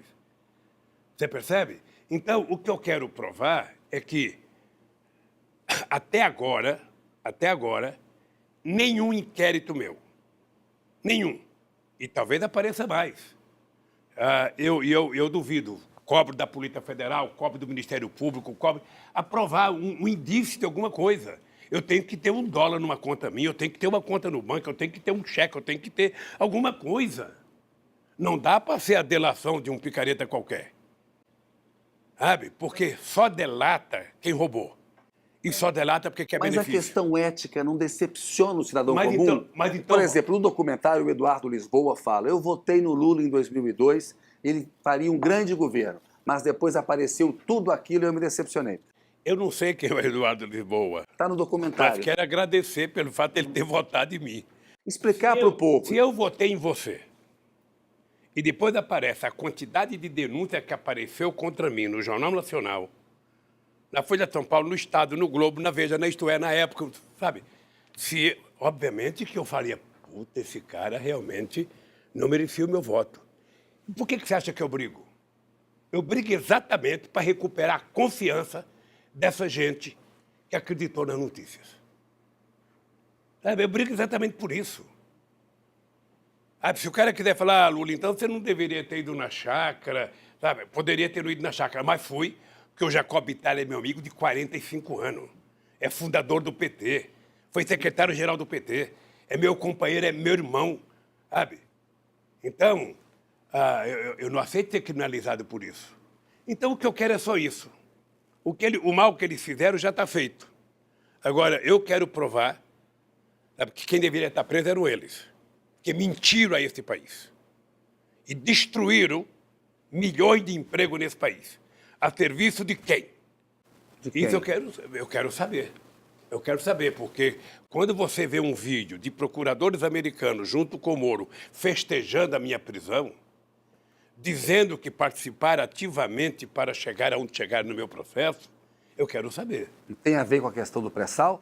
Se eu puder recomendar para você, eu não sei o nome, mas tem um livro chamado Petróleo, que se você puder, nas suas horas vagas, ler, você vai saber que desde 1860 ou 1859, que 90% dos conflitos que acontecem no mundo se deve exatamente ao petróleo.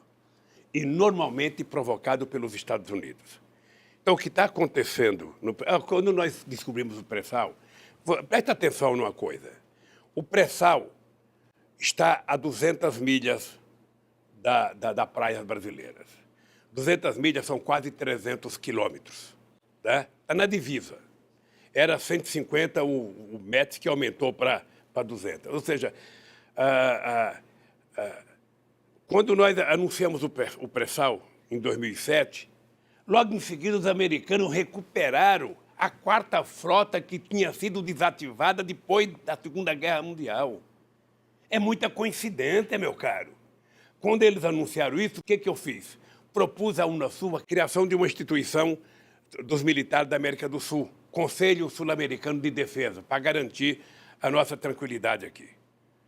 Então, o petróleo é tudo, sabe, que motiva a guerra do Iraque, a destruição da Líbia e agora o Brasil.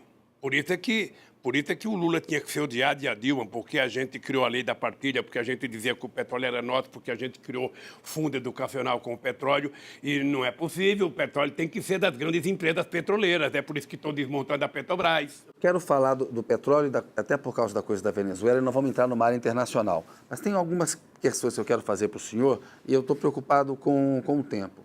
Uma é a questão da cobrança da autocrítica ao PT. Por quê? Tem uma derrota eleitoral importante. Segmentos que votavam no PT deixaram de votar e há uma cobrança, porque tudo que se descobriu na Petrobras tem uma corrupção endêmica mesmo. Aconteceram casos de corrupção ali. Não cabe uma autocrítica, presidente, sobre o que aconteceu? A única coisa que eu estranho é a obsessão, nesses últimos anos, de cobrar do PT uma autocrítica. E de não cobrar do PT, sabe, as políticas extraordinárias que nós fizemos nesse país. Eu nunca vi ninguém cobrar autocrítica do Fernando Henrique Cardoso. Eu nunca vi ninguém cobrar autocrítica do comportamento de setores da imprensa. Sabe, é o seguinte, o PT faz autocrítica todo santo dia. O PT faz Qual é uma autocrítica importante na questão da corrupção? Veja, por que o PT faz autocrítica, querido? Porque quem tem que fazer críticas ao PT é a oposição. Eu, às vezes, acho que as pessoas cobram a autocrítica do PT porque não tem crítica. Então, as pessoas querem que o PT diga qual é o seu defeito. O PT tem muitos defeitos. O PT é um partido construído de seres humanos que erram, que acertam. Mas as nossas virtudes são infinitamente maiores. Olha, como é que o Lula pode fazer autocrítica da indicação de diretor da Petrobras para o Conselho indicar? Como é que pode? Como é que o Fernando Henrique Cardoso indica, como é que o Bolsonaro indica, como é que todo mundo indica as pessoas? Olha, quem é que denunciou que o Paulo Roberto era ladrão uma vez na vida? Nem a Polícia Federal, nem o Ministério Público, nem a imprensa, nem o Sindicato dos Trabalhadores, nem o Conselho da Petrobras. Olha, por que eu vou fazer autocrítica? Olha, se eu voltar, eu vou fazer autocrítica porque indiquei ministro da Suprema Corte? Eu não indiquei para mim, indiquei para a Suprema Corte. Então, veja, eu tenho autocrítica a fazer. Eu acho que eu poderia ter feito mais pelos pobres e não fiz. Eu poderia ter feito mais investimento e não fiz. Mas eu quero que as pessoas reconheçam quem é que investiu mais em ciência e tecnologia, mais em educação primária, mais em educação fundamental, mais em ensino técnico, mais em universidade, mais em ciência e tecnologia, quem é que investiu mais nos pobres nesse país, quem é que levantou a moral desse país. Essas coisas que eu quero discutir. Agora eu fico cobrando do PT, autocrítica, e eu não vejo cobrar dos outros. Alguém, por exemplo, já cobrou autocrítica da história desse país? Então, é o seguinte, olha, nós temos defeitos. Temos defeito. E se tem um governo que foi atacado, sabe, quantos jornalistas você pensa que tem com a tua seriedade no país? Tem poucos, Kennedy. Pessoas que têm coragem de falar bem quando é obrigado a falar bem, quando tem necessidade, e é capaz de criticar. Sabe, na hora que tem que criticar. Quantos tem, Kennedy? Esse país virou um país... Há vários jornalistas. Tem você, tem Jânio de Freitas. Você conta nos dedos, nessa mão aqui que só tem 4. Sabe? Você vai contando nos dedos os caras que escrevem, sabe, com seriedade. Então, Kennedy, é o seguinte, olha, o PT perdeu as eleições. Eu lamento que não tenha sido o PT que perdeu, tenha sido o povo brasileiro que perdeu. O Collor teve 39% dos votos do total desse país, 57% dos válidos, correto? Então, tem 61% das pessoas que não votaram.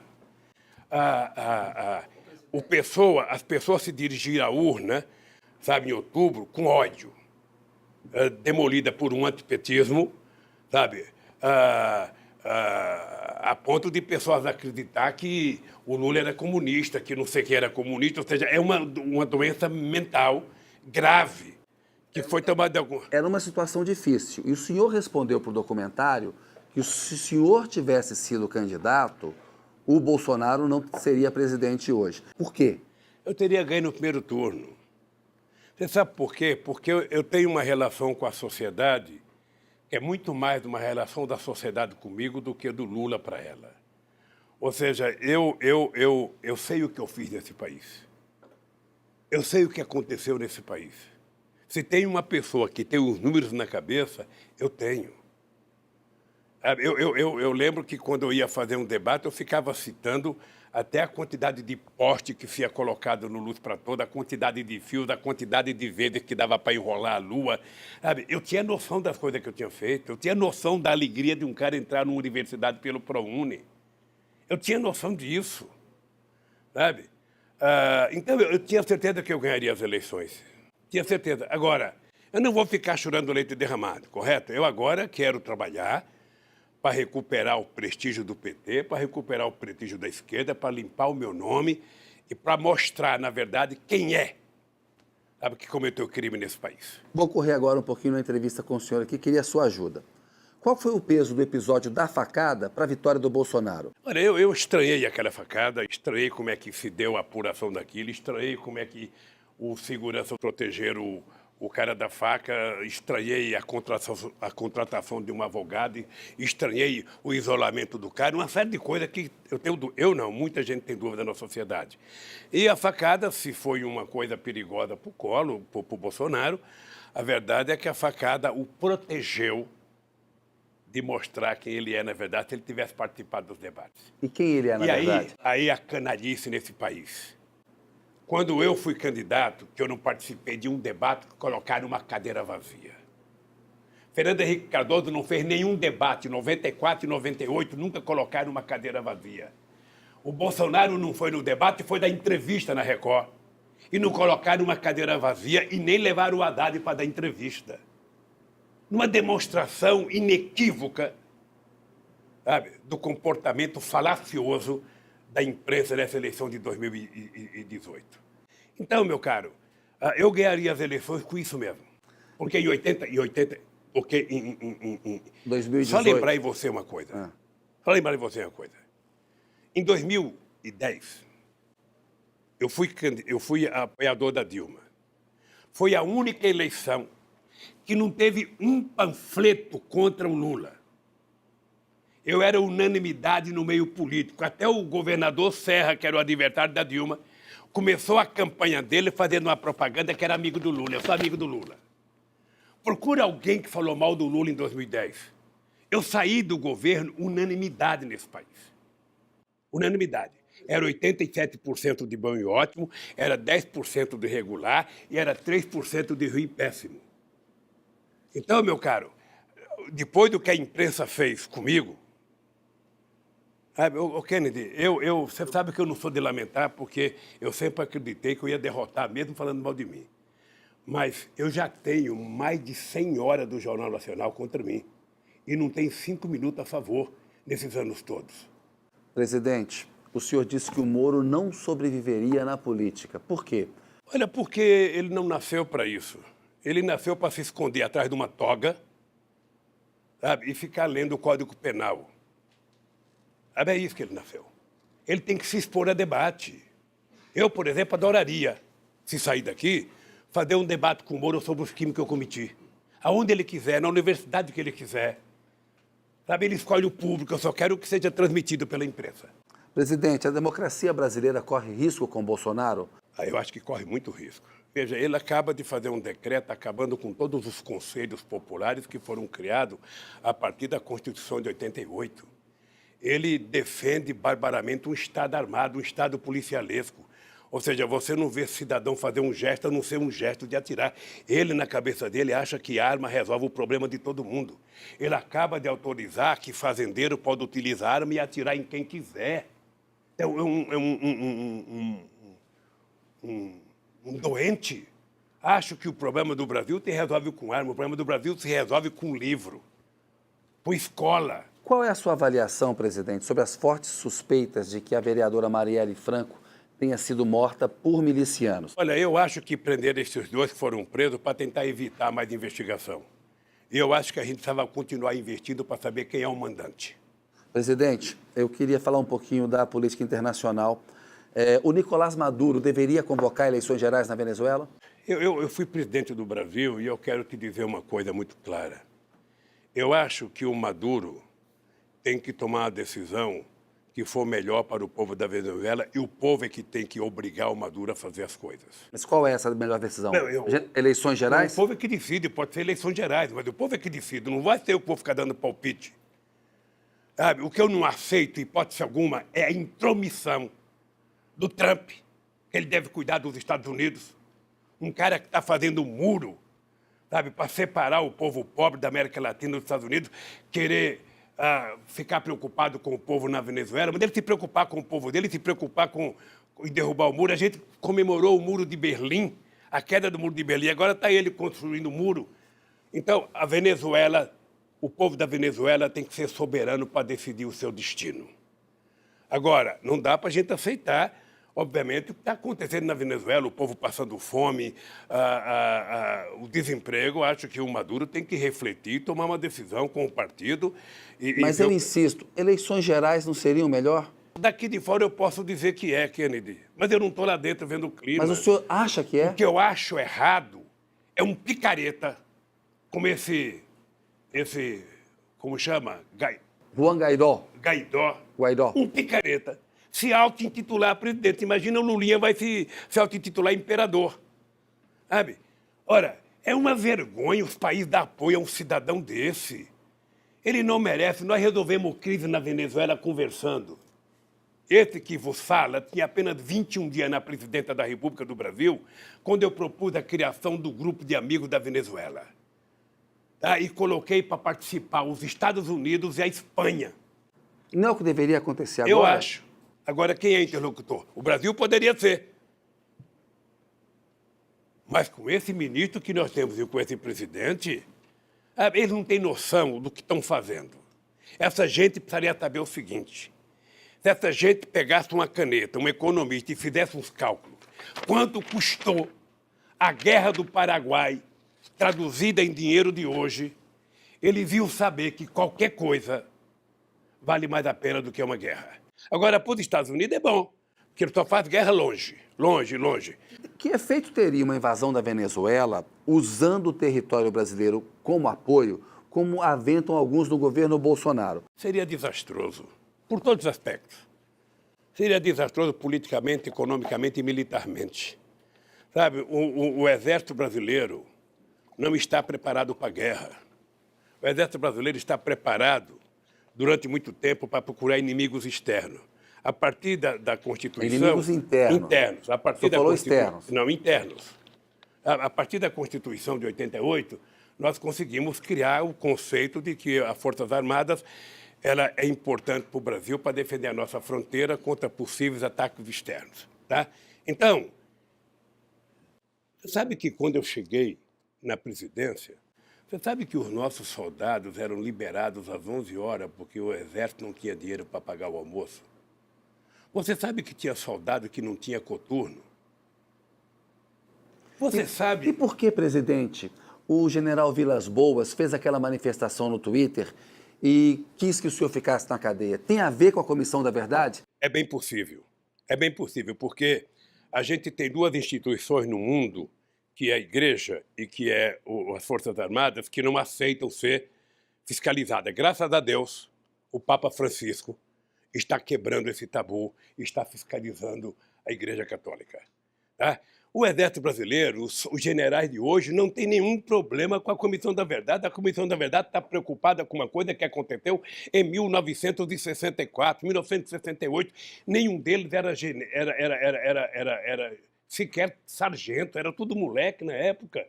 Olha, se eles cometeram um erro, você veja na Argentina... Mas eles defendem o que eles fizeram. Diz que atuaram para evitar um golpe. O problema do Brasil é outro. É que a nossa cultura é uma cultura um pouco, sabe...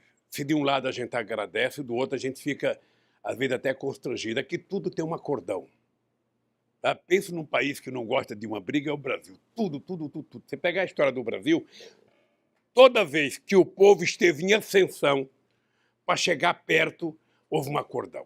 Assim foi para a independência do Brasil, assim foi para a aclamação da República, assim foi na eleição de Tancredo Neves, assim foi na Constituinte, assim foi na questão da anistia.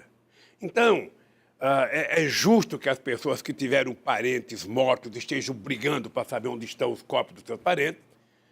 E eu não acho justo os militares ficarem escondendo o que o tataravô deles fez. Eu não acho justo. Presidente, o senhor tem uma experiência internacional grande. A gente vê o fenômeno Trump nos Estados Unidos, na Hungria, a extrema-direita está no poder. Eu queria uma análise do senhor sobre as razões para esse fenômeno global, que é o crescimento dessa extrema-direita. Eu não sei se chega a ser um fenômeno, talvez a gente estivesse mal acostumado. Mas vamos pegar o grande fenômeno de 1980, com a eleição do Riga e com a eleição da Margaret Thatcher, que implantaram a chamada globalização. Ali foi uma coisa muito forte. Você tinha o Riga, você tinha a Margaret Thatcher, você tinha o Helmut Kohl, presidente da Alemanha, que aí era uma potência de direita governando o mundo. Olha o que está acontecendo agora. Houve uma evolução dos chamados setores mais progressistas da sociedade em toda a Europa e na América do Sul. Passou-se 10, 15 anos, a direita está voltando. Por quê? Porque certamente nós erramos e porque certamente na Europa, sobretudo, o discurso contra estrangeiros é muito forte, sabe? Sobretudo em momento de crise. Eu notei uma coisa quando começou a crise de 2008, na primeira reunião que nós fizemos, melhor, a segunda reunião que fizemos em Londres, em que a gente decidia que possivelmente a gente deveria lutar muito fortemente contra o protecionismo e que a gente deveria aproveitar a crise e fazer investimento nos países pobres para que eles pudessem financiar de forma mais barata máquinas para se transformar em países industrializados. Não aconteceu nada disso. O que aconteceu é que houve o protecionismo. Então, as pessoas, os discursos de direita na Europa é contra turco, é contra árabe, é contra africano, é contra gente do Afeganistão. É uma loucura, uma obsessão. Estou perdendo meu emprego por causa, sabe, do estrangeiro. Aqui no Brasil, eu era presidente quando começou essa crise. O que eu fiz? Eu legalizei 150 mil bolivianos. Legalizei 150 mil bolivianos, para mostrar o seguinte, não é a imigração que causa problema. Qual é a sua opinião sobre o Brexit, que é a possibilidade de saída do Reino Unido da Europa? Eu não tenho uma opinião formada. Eu, se fosse inglês, não votaria para sair. Por quê? Porque eu acho que vai ser mais difícil para a Inglaterra sobreviver, sabe? Comercialmente é importante. Tanto é verdade que eles agora estão preocupados, sabe? Mas eu acho, Kennedy, que a construção da União Europeia foi uma coisa muito forte para a democracia mundial.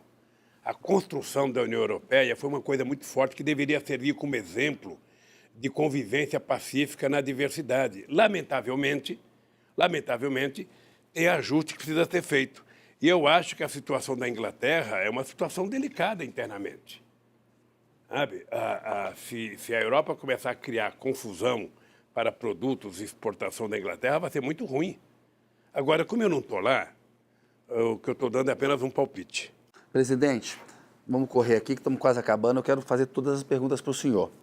Para a esquerda brasileira vencer em 2022, ela precisa se unir para ter mais chance, como a gente viu acontecer agora na Espanha? E aí o Ciro, os setores do MDB, moderados, têm que estar juntos com o PT? Olha, eu tenho a memória histórica porque eu participei de todas as eleições no Brasil até 2006. Eu fui candidato em 89, 94, 98, 2002, 2006. Muitas delas houve vários candidatos da esquerda. O Ciro Gomes saiu candidato 2 vezes quando eu fui candidato. Garotinho saiu candidato.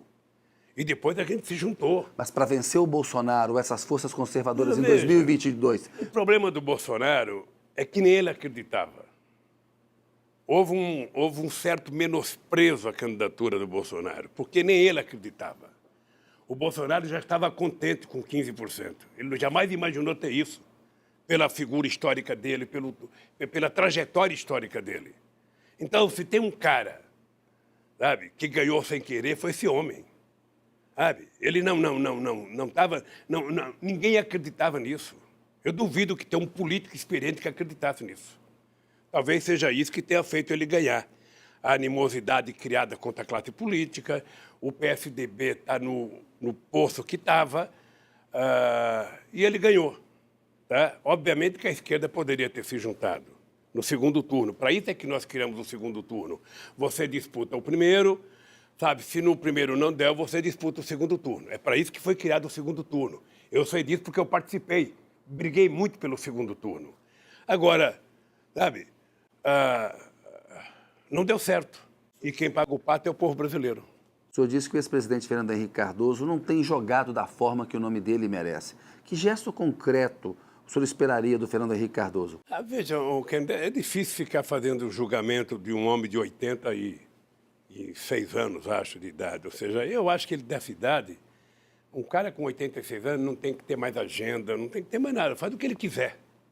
Ele tem falado mais coisas erradas do que coisas certas. Ele tem contribuído muito mais para agravar a situação do que para arrumar a situação. O que ele deveria dizer? Ele poderia ter influenciado melhor o PSDB, sabe, para que tivesse um candidato mais plausível para disputar as eleições. O senhor sonha em ser candidato à presidência novamente ou o senhor descarta essa possibilidade? Você acha que eu não tenho mais idade para ser presidente? Eu, quando chegar às eleições, eu vou estar com 76 anos de idade. Agora, o que eu vejo? Eu vejo nos Estados Unidos gente de 80 anos querendo ser candidato, gente de 82 aí. Então, Lula está fora do jogo? Veja, eu posso dizer para você uma coisa. Se depender, sabe, do que eu penso hoje, o Lula não é mais candidato a presidente da República. Tem muita gente nova para ser candidato no meu lugar. Sabe? Eu não posso ser um candidato, sabe, se eu não tiver 100% de energia, 100% de saúde e disposição. Se eu tiver com uma força que eu estou hoje, parecendo um jovem de 70 com energia de 30, sabe? Quem sabe? Sua saúde está boa, a cabeça está boa? Estou bem. Graças a Deus eu estou bem. Eu estou aqui, eu me preparo. Você sabe que eu sou um cara que leio muito, assisto muita coisa de política, e você sabe que eu tenho uma missão de vida agora. Além de lutar para que o povo brasileiro possa recuperar o direito de ser feliz, sabe, para o povo voltar a sonhar com esse país, eu efetivamente quero provar a minha inocência. A minha questão de fé é provar a minha inocência. Sabe, porque a dona Lindu não merece que o filho dela esteja passando o que está passando por conta das mentiras contadas contra mim. Presidente, o que mudou no seu modo de ver ficar mais de um ano preso? E qual foi o momento mais difícil? Eu, na verdade, que não tive muitas discussões antes de vir para cá. Eu tive muita gente que achava que eu deveria sair do Brasil, muita gente que achava que eu deveria ir para a embaixada. E eu, em função de eu ter sido presidente da República, em função, sabe, de eu ser quem eu sou na relação que eu tenho com a sociedade, eu achei que eu não poderia me permitir ser um fugitivo ou ser um exilado. Eu resolvi, eu vou para o meu país, é lá em Curitiba que eles me querem, eu vou para lá. Por isso tomei a decisão, estou muito tranquilo aqui. Sabe, eu te digo todo santo dia, não acredito que o Moro e que o juiz que me julgaram durmam com a consciência tranquila que eu durmo. Não acredito. Sabe, me preparo muito. Às vezes você vê eu bravo assim, mas eu não tenho ódio, não. Eu tenho muita tranquilidade, sabe, porque eu sei o que está acontecendo nesse país e vou brigar para que os setores progressistas da sociedade voltem a governar esse país. Não é possível a gente conviver com a quantidade de mentira que nós estamos convivendo. E aí envolve a questão da Venezuela. Quer dizer, veja, a questão da Venezuela nós resolvemos, ou seja, você pode... Coloca os países da América do Sul para resolver. Olha, imagina se você é presidente do Brasil e eu me proclamo candidato a presidente da República. E aí eu começo a chamar gente para ir para a rua protestar contra você. Aí eu vou tentar convencer militares a dar um golpe em você. Mas a Venezuela não virou uma ditadura? O Maduro mudou a Suprema Corte, reprime a Como população. é que foi as eleições do ano passado? Há acusações de fraude. Ele ganhou e teve, como é que fala, olheiro estrangeiro. Na época não houve nenhuma denúncia de corrupção.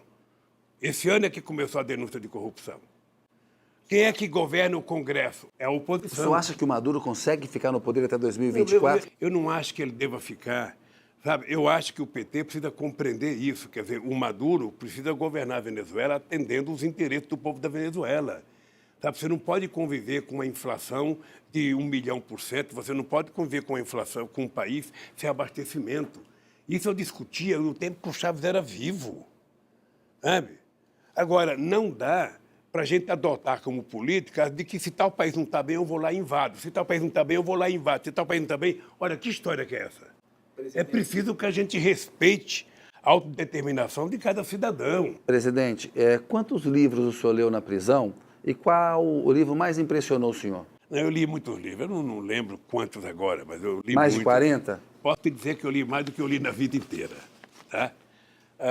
Eu te digo que um livro que me impressionou pelo que estamos vivendo hoje no mundo foi esse do petróleo. Sabe? Esse livro, ele me impactou profundamente. Sabe? Presidente, netos do senhor sofrem bullying na escola, filhos do senhor e o senhor são atacados nas redes sociais.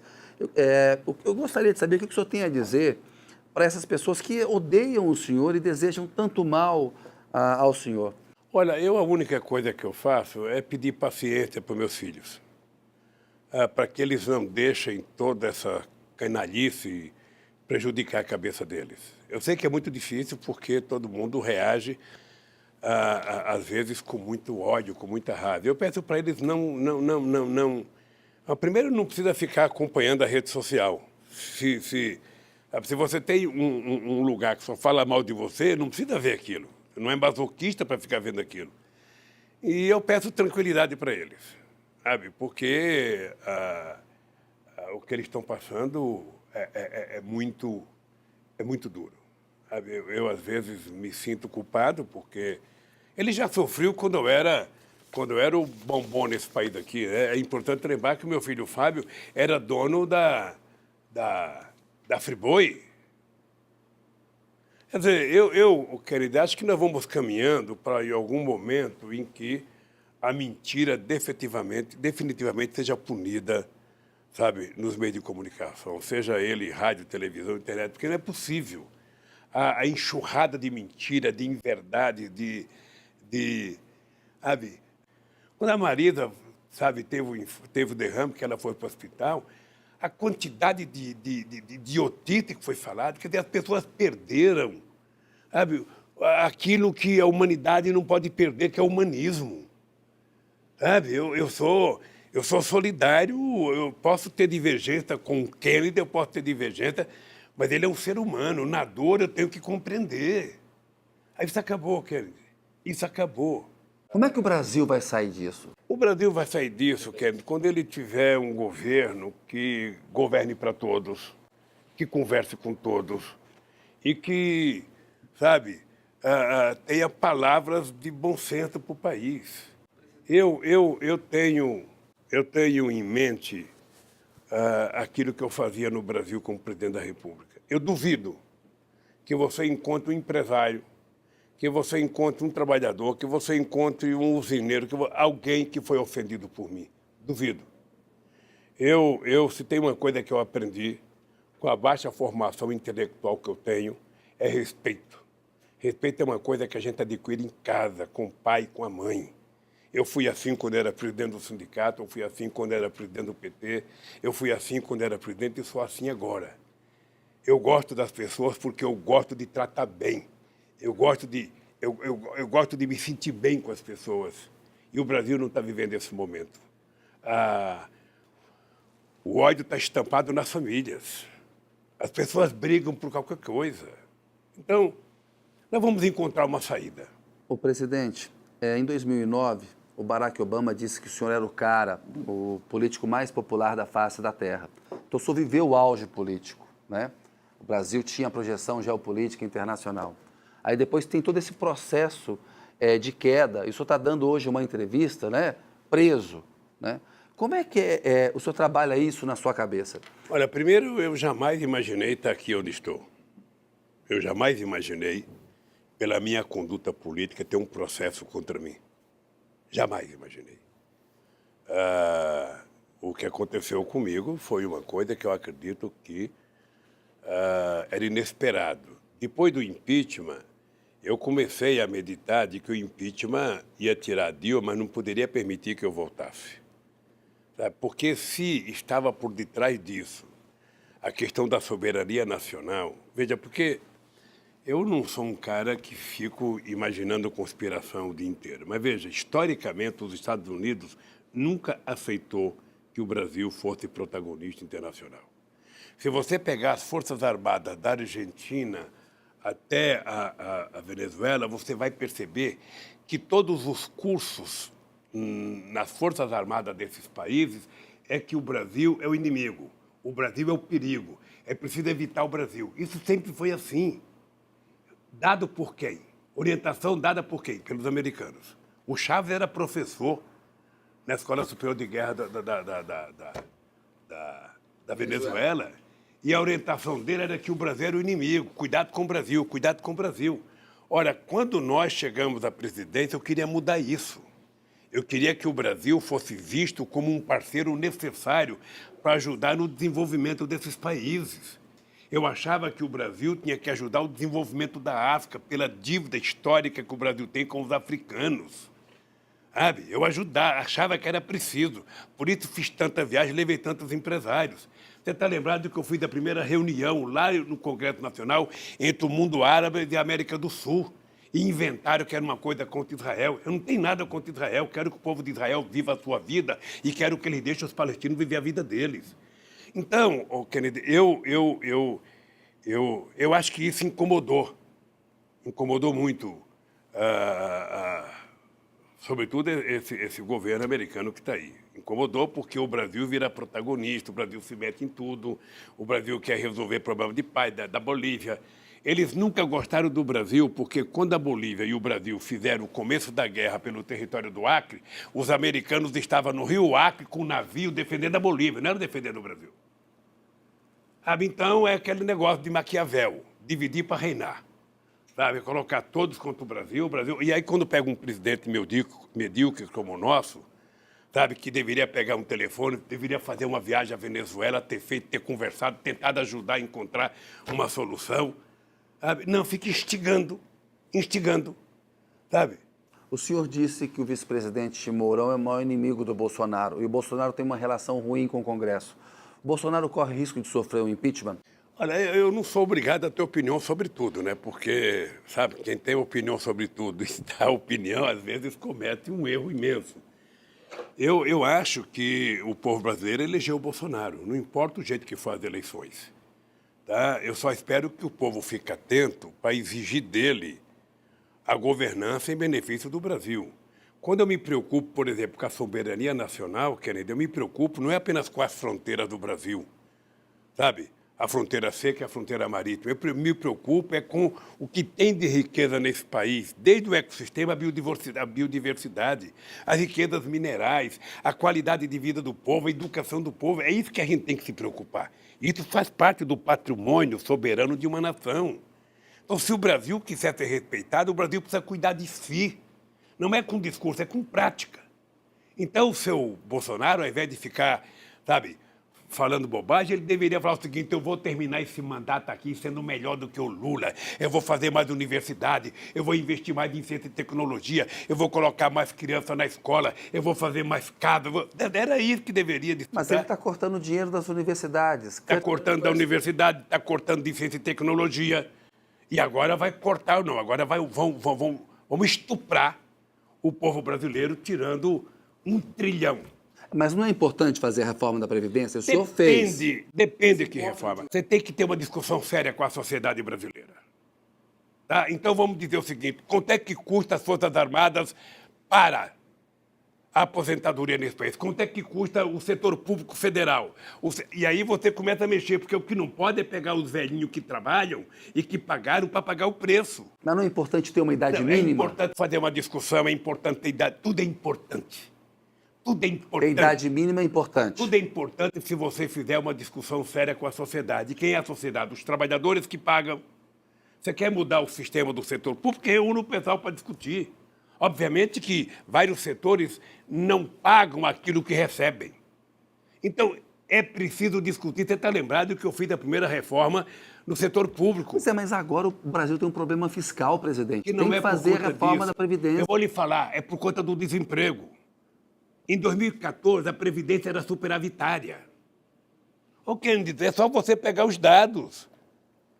Sabe, Alguns economistas discordam. Não é uma questão de economista, é uma questão de numerologia, é só pegar os números. A Previdência brasileira era superavitária em 2014. Era superavitária. Na medida que começa a decair o crescimento econômico, cai o consumo, que é tudo, obviamente, que vai ficando, aumentando a dívida. Eu acho que a cada geração tem que se preparar a Previdência para a próxima geração. Mas que reforma da Previdência deveria ser feita? Eu não vou dizer que reforma tem que ser feita. Eu vou dizer o seguinte, o governo quer fazer uma reforma, ele chama as centrais sindicais, que são legítimos representantes dos trabalhadores, chama os aposentados, chama os empresários e senta numa mesa. Aí vamos colocar a realidade para discutir. É isso, você fazer uma coisa que não precisa ser dolorida. Você não pode discutir reforma da Previdência para resolver a crise. Você discute a reforma da Previdência para discutir a melhoria dos aposentados. Porque o que eles estão fazendo não é reforma, é estupro. É destruição. É demolição. O senhor chamou o Bolsonaro de um bando de malucos, mas não tem método, não tem estratégia? Eles não têm. Ele corre atrás do filho para apagar um incêndio todo dia, sabe? Eu, sinceramente, não sei como é que funciona a família. Como eu não conheço, eu não vou ficar dando palpite, mas o que se apresenta publicamente é um negócio incontrolável. Obviamente que, pelo bem do Brasil, eu espero que ela aprenda. Você não governa um país desse com frase de efeito. Não fica... mesmo porque eu e o Mourão dormimos juntos, estamos que nem um casal. Eu e o Maia dormimos juntos. Tá louco? Não dá para arrumar outra metáfora? Dormimos juntos, estamos de bem já, estamos felizes agora. Sabe? Tem que falar para o povo alguma coisa que o povo possa ter esperança. O povo brasileiro está precisando de esperança. Está precisando de alguém que diga, gente, como é que nós vamos resolver o problema do crescimento econômico? Como é que nós vamos resolver o problema do emprego? Como é que nós vamos resolver o problema do crescimento econômico? É isso, Ken, é isso. Eu tenho uma solução simples, ou seja, não haverá crescimento nesse país se você não incluir o povo pobre no orçamento da União. Ou ele volta a ser agente e sujeito da história, ou nós não temos jeito. Sabe? As pessoas que estavam incomodadas porque os aeroportos estavam virando uma rodoviária, agora devem estar com saudade, porque os aeroportos estão vazios. Sabe? Então, e depois é o seguinte, o Bolsonaro ganhou as eleições, acabou as eleições, ele precisa parar, sabe, de governar por seus milicianos, precisa governar para o povo brasileiro. Governar por seus milicianos? Porque tudo que faz aparece miliciano para cá, miliciano para lá, miliciano não sei aonde, miliciano não sei aonde, miliciano arruma emprego. Eu vejo nos jornais. Presidente, o que o senhor tem a dizer aos seus apoiadores que fazem uma vigília aqui em frente por 391 dias? Olha, eu não tenho palavras para agradecer essa gente. Não tenho palavra porque eu jamais imaginei que isso fosse acontecer. Eu, quando sair daqui, se abraçar eles o resto da minha vida, eu não pagarei o carinho, sabe? O que é levantar de manhã com um bom dia, presidente Lula, ou boa tarde, presidente Lula, e dormir com um boa noite, presidente Lula. Eu sou gratificado muito, muito, muito a eles.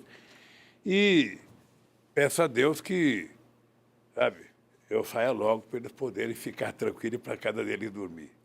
No mais, Kennedy, eu estou vendo a pressa da entrevista, eu só queria te dizer o seguinte, olha, Queria fazer outras mais com o senhor, fazer um documentário. Eu sou um homem que estou muito tranquilo com a minha consciência. Você me conhece há muitos anos. Sabe? Você sabe do respeito que eu tenho por você como jornalista. E eu sou um homem muito tranquilo.